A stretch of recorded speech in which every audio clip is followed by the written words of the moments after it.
From their historic first handshake to signing an agreement on denuclearization, Donald Trump and Kim Jong Un took the first steps toward writing a new chapter in relations between their two countries. People are going to be very impressed, people are going to be very happy, and we're going to take care of a very big and very dangerous problem for the world. It was Trump's biggest moment on the world stage so far.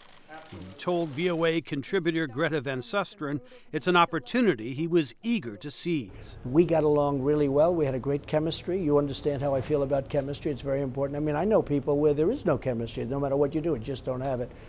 We had it right from the beginning. I talked about that, and I think great things are going to happen for North Korea.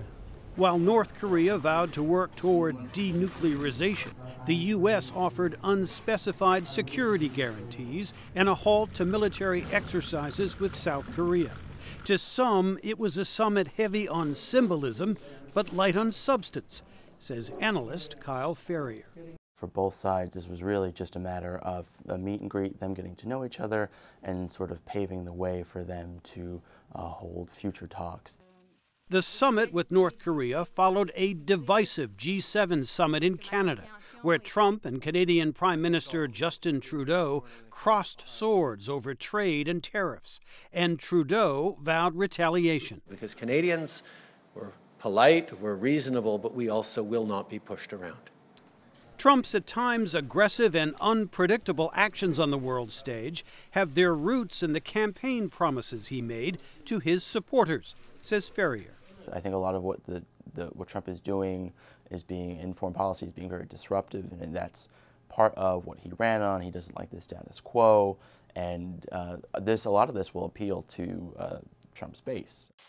Trump likely expects the North Korean summit will give him political momentum at home, and his historically low poll numbers have improved of late, says Gallup pollster Frank Newport. So what we're talking about with Donald Trump is just edging up. His poll approval average has been about 39–40% for a long time.